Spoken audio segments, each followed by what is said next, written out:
Yes, good morning to all the students of class 7th. Today we will start chapter number 1 in history: when, where, and how. So, first of all, before starting the chapter, I will tell you about the learning outcomes.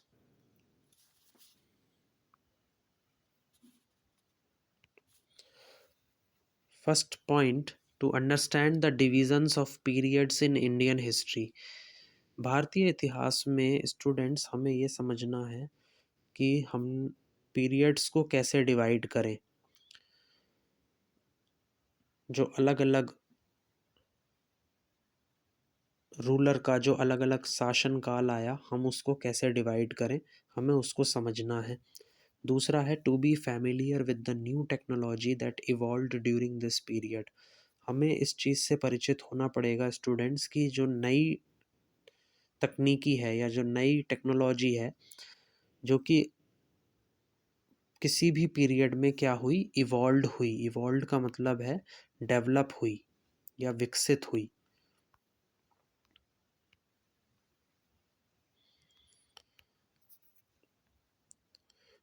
तो वो जो नई technology विकसित हुई या नई technology developed हुई, हमको क्या करना है, हमें उससे परिचित होना है। उस पीरियड में वो चीज़ कैसे आई, हमें उसे समझना ज़रूरी है। थर्ड पॉइंट है to familiarise with the different sources of information regarding Indian history. Familiarise का मतलब है परिचय कराना, कि इस चैप्टर में आपको स्टूडेंट्स परिचय कराया जाएगा, इंट्रोड्यूस कराया जाएगा कि अलग अलग sources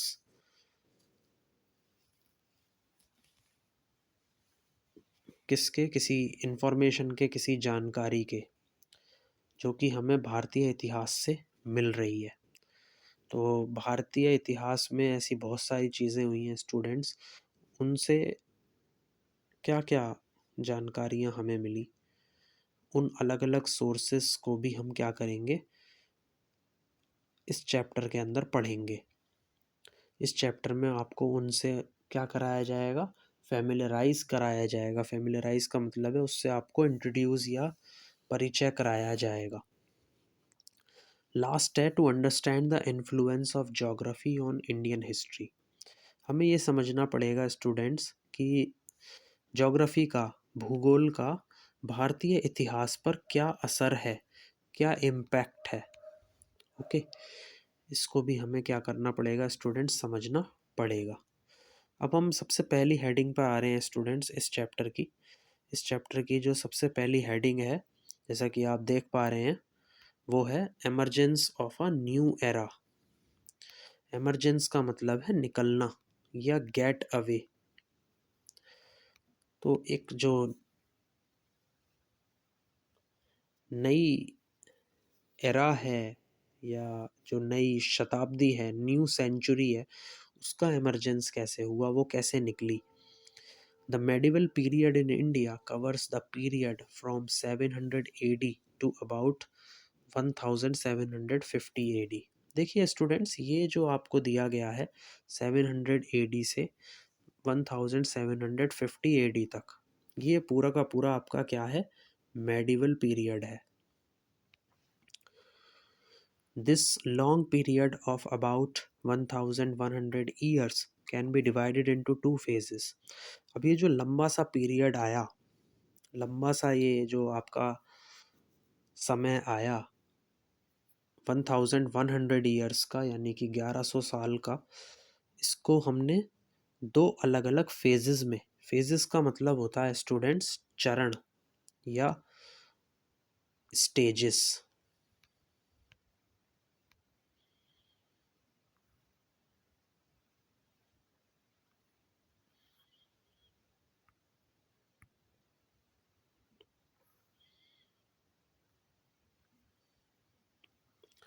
the early medieval period, सबसे पहला जो इसमें आप लोग पढ़ेंगे, पहला फेज़ जो था मेडिवल पीरियड का वो था अर्ली मेडिवल पीरियड। और फिर उसके बाद में जो दूसरा फेज़ आया, दूसरा चरण आया या दूसरी स्टेज आई, वो थी later medieval period. Early medieval period जो था आपका वो 8th टू 13th सेंचुरी तक का पीरियड था। लेटर मेडिवल पीरियड की अगर हम बात करें तो वो 30th टू 18th सेंचुरी तक था। ओके, इसके बाद आ जाइए नीचे। In the early medieval period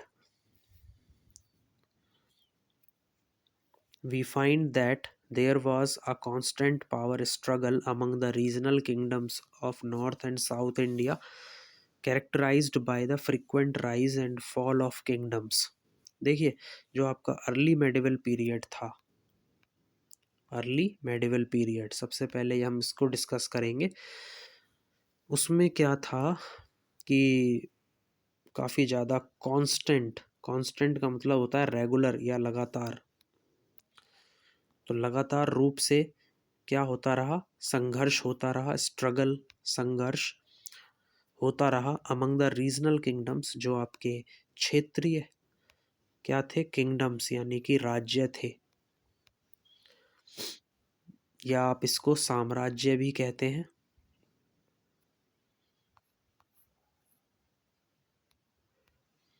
या एम्पायर। तो जो नॉर्थ इंडिया और जो साउथ इंडिया में जितने भी आपके रीजनल किंगडम्स थे, वहाँ पर लगातार संघर्ष चलता रहा अर्ली मिडिवल पीरियड में, by the frequent rise and fall of kingdoms. कभी कभी कोई भी जो साम्राज्य होता था, कोई भी किंगडम होता था, उसमें फ्रिक्वेंट का मतलब है कि बारंबार, या हैपनिंग, जो चीज़ आपकी बार बार होती रहे, जैसे कि आपका कभी किंगडम नीचे गिर गया, कभी आपका किंगडम ऊपर उठ गया, तो ये सब चीज़ें चलती रहती थी उस समय। The Palas, Pratiharas, Rashtrakutas, Cholas and the Rajputs were the powerful dynasties. अच्छा, जो पावरफुल डायनेस्टीज थी, डायनेस्टीज मतलब कि जो आपका जैसे आप क्या कहते हैं, राजवंश कहते हैं या क्लैन कहते हैं, तो अलग अलग डायनेस्टीज, अलग अलग राजवंशों ने, जो कि पावरफुल थे, ताकतवर थे, उन्होंने भारत पर क्या करा, शासन किया। इसके अंदर पालास, प्रतिहारास, राष्ट्रकूटास, चोलास और राजपूत्स, ये सब आए। आगे आ जाते हैं।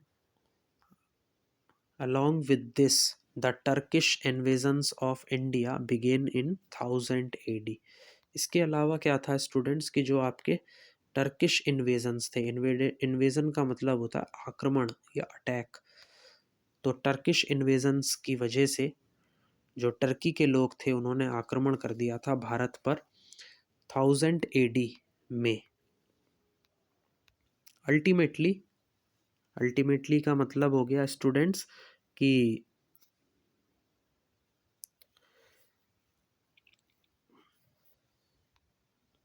अल्टीमेटली का मतलब हो गया स्टूडेंट्स, अंत में जो तुर्क्स थे उन्होंने क्या करा, जो अपना किंगडम था, जो अपना साम्राज्य था, उसको स्थापित कर लिया, और फिर उसी को बोला गया दिल्ली सल्तनत। दिस सल्तनत flourished between 1200 AD and 1526 AD। तो ये जो आपकी सल्तनत थी, ये कब पनपी, पनपना बोलते हैं, फ्लरिश्ड का मतलब है पनपना या एक्सपैंड। तो ये कब पनपी, ये उसका टाइम पीरियड था 1200 AD से 1526 AD के बीच। एंड विटनेस्ड का मतलब है क्या देखा, विटनेस्ड का मतलब है किसी चीज़ का गवाह बनना या किसी चीज़ को देखना।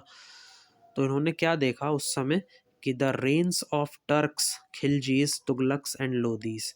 तो ये आपकी जितनी भी मैंने आपके नाम बोले, जैसे कि तुर्क्स, खिलजीज, तुगलक्स और लोदीज, ये सभी क्या थी, डायनेस्टीज थी, राजवंश थे।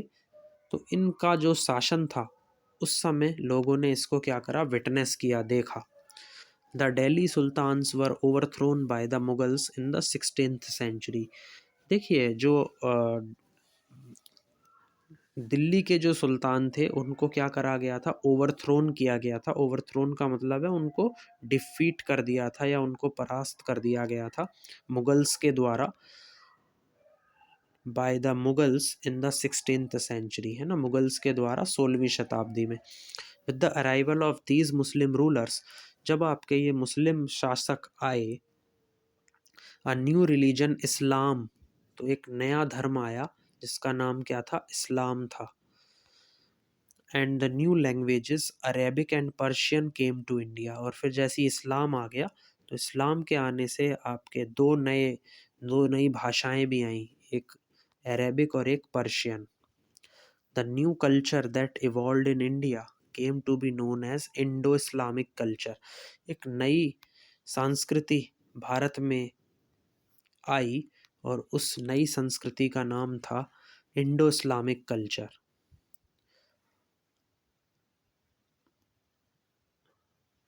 इवॉल्व्ड का मतलब है स्टूडेंट्स कि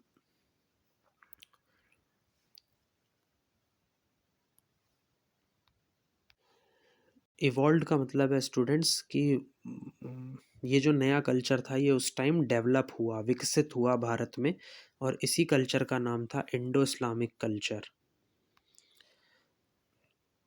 The advent of Muslims brought new types of food such as biryani, korma, pulao and firni. Advent का मतलब है स्टूडेंट्स,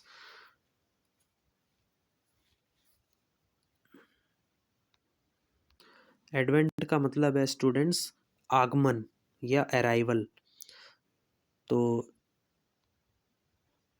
हम कह सकते हैं कि जब मुस्लिम्स का अराइवल हुआ भारत में, तब नए नए प्रकार के जो फूड्स थे, जैसे कि बिरयानी, कोरमा, पुलाव और फिरनी, ये सब इंट्रोड्यूस हुए भारत में, etcetera. Mangoes, grapes, tobacco, chillies and ice were also introduce during this period. इसी समय mangoes, grapes, tobaccos, chillies and ice, इन सब को भी परिचित किया गया था इस पीरियड के अंदर। तो स्टूडेंट्स, आज के वीडियो में हम केवल यहीं तक डिस्कस करेंगे, और इसके आगे का जो पार्ट है वो हम अगली वीडियो में डिस्कस करेंगे। Thank you for watching this video. Please like, share and subscribe my video. Thank you.